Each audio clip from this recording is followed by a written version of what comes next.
We're heading into the untamed wilderness of horror and chaos, where the thrills are as unpredictable as a bunkhouse match. Today, we're venturing off the beaten path into the heart of darkness with a review that's about to take a wrong turn.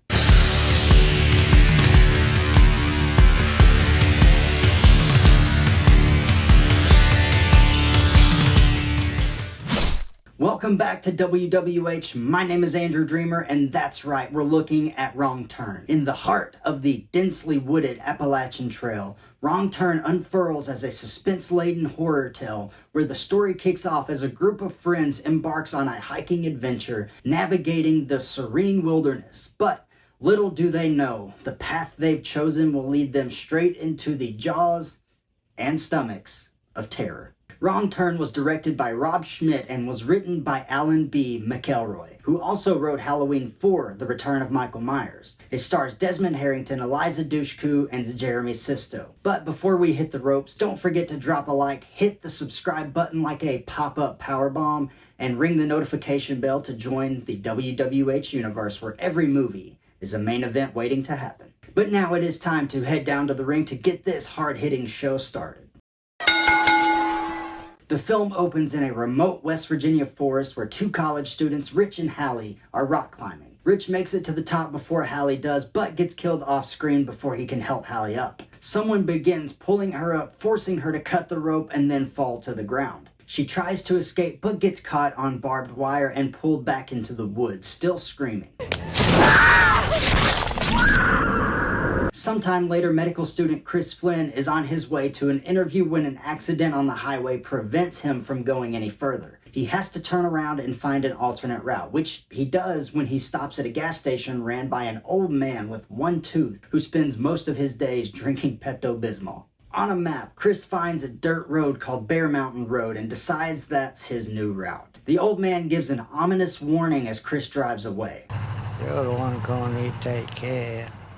Once on Bear Mountain Road, Chris collides with another vehicle that belongs to Jesse, Scott, Carly, Evan, and Francine. They had a flat tire and then realized that someone had to have intentionally done it because there's barbed wire wrapped around their tire. Evan and Francine stay to watch over the cars while the others go for help. After a while, Evan disappears when he hears something in the woods and Francine finds his freaking ear on the ground. Mortified, she backs away right into a figure holding barbed wire who uses it as a garrote wire around her mouth.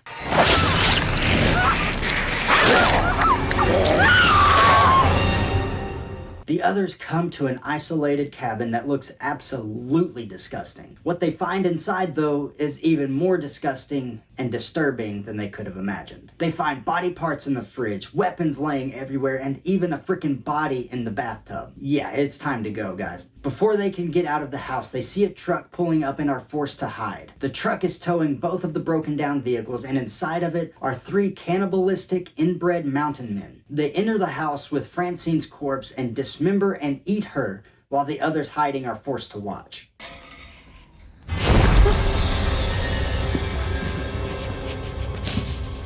When the mutants fall asleep, the group comes out of hiding and attempts to escape the hellish house, but the crazed cannibals wake up and chase them back into the forest.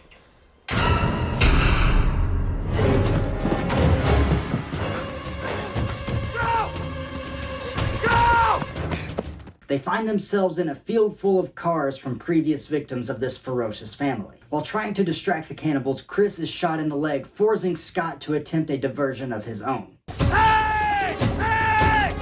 Come here!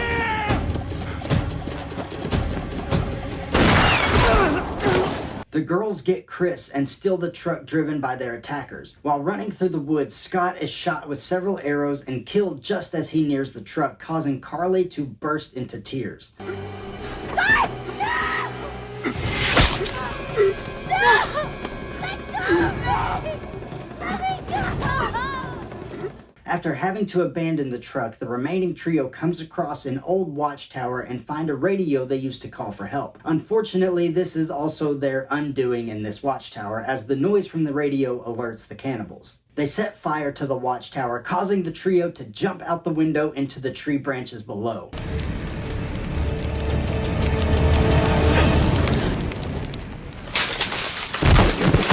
In the trees, a chase ensues that ends with Carly being decapitated by a freaking axe by one of the cannibals known as Three Fingers, though the name isn't explicitly mentioned in the film.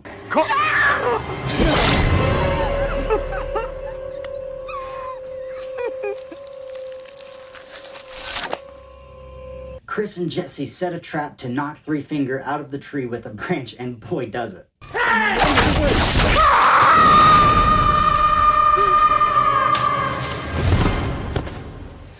Jesse and Chris escape and hide out in a cave for the night. The next morning, the cannibals find them, push Chris down a hill, and kidnap Jesse, taking her back to their cabin. Surviving the fall, Chris then meets a police officer on the road, but the officer is killed by Sawtooth, who shoots him in the eye with an arrow. You shut up and listen, people are dead. Dead? What people?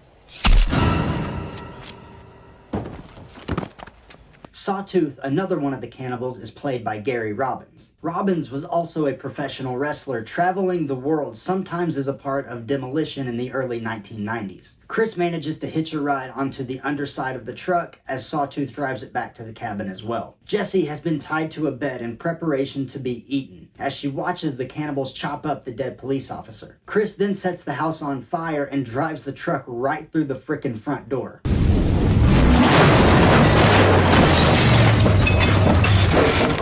Chris fights off the three cannibals with the help of Jesse after he unties her. They escape and blow up the house, killing the mutant family, or so it seems.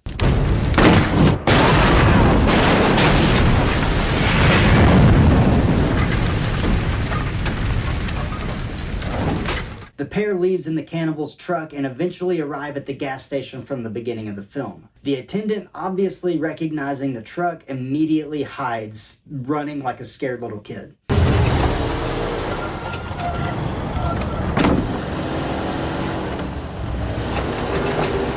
Chris hobbles out of the truck and rips the map off the wall before they drive off once again. A mid-credits scene shows a deputy sheriff arriving at the burnt cabin to investigate. As he searches through the rubble, Three Finger rises and kills the deputy as the film reaches its conclusion, confirming that Three Finger actually survived the explosion.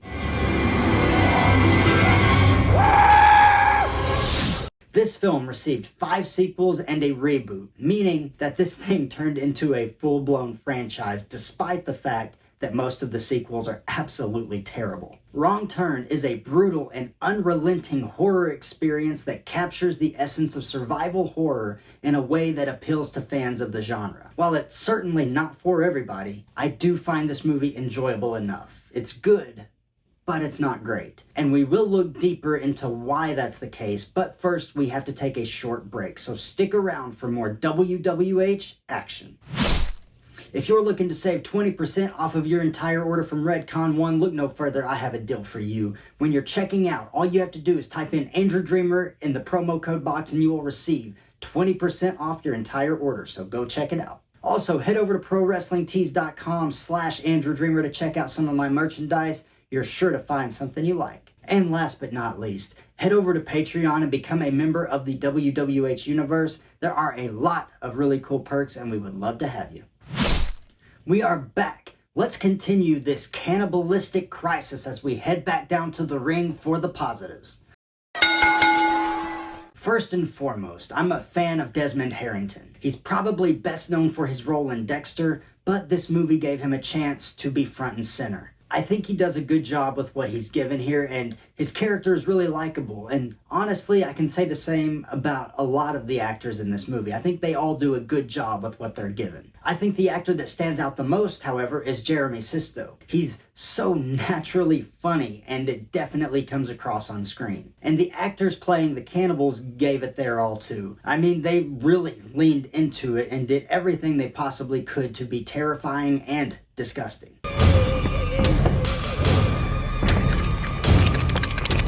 And all of the kills and effects were done practically for the most part, and they look good. Especially when it comes to Francine's death. You get to see that one up close and personal for an extended amount of time, and it looks phenomenal. The intensity of the mutant mountain men make them very formidable, even to the point where you question if anyone will survive. A lot of movie antagonists you don't even worry about because they just aren't intimidating or, like I said, formidable. But that's not the case here. on to the negatives now. I think the dialogue is kind of weak. I like Alan B. McElroy as a writer, but the dialogue here is just, I don't know, I guess lacking. And you can really tell in some of the performances. And there's not a ton of development in the characters or story. After the movie ends, you might even find yourself struggling to remember what happened in it, and that's not a good thing. But that's what happens when the plot is thin and you focus more on the survival aspects rather than storytelling. Of course, that will appeal to some people, but not others. The film in its entirety isn't very original either. There are aspects of Deliverance, The Hills Have Eyes, and several other films as well. It's pretty apparent too, with Deliverance even being acknowledged in the movie. And yes, I said acknowledged on purpose. Acknowledge me. And also, there's no backstory for the cannibals at all. I know that's covered in the sequels, but I know for a fact this movie was not written with 5 sequels in mind. So you have no idea what these people are or where they came from. You have to piece it together yourself, which can be very aggravating at times. And lastly, some parts of the movie are just predictable. You see it coming from a mile away. But as we emerge from the shadowy depths of the Appalachian woods, let's reflect on the atmospheric tension that gripped us, the visceral practical effects that made our skin crawl, and the strong performances that added depth to our journey. Much like a hard-fought victory in the ring, Wrong Turn presented us with a no-holds-barred horror experience that didn't shy away from the brutality of the unknown. So like the video, share the video, and subscribe to the channel. We have a lot more coming your way soon, some new reviews, and a couple other ideas that I'm toying with as well. But until then, my name is Andrew Dreamer, and this is Wrestling with Horror.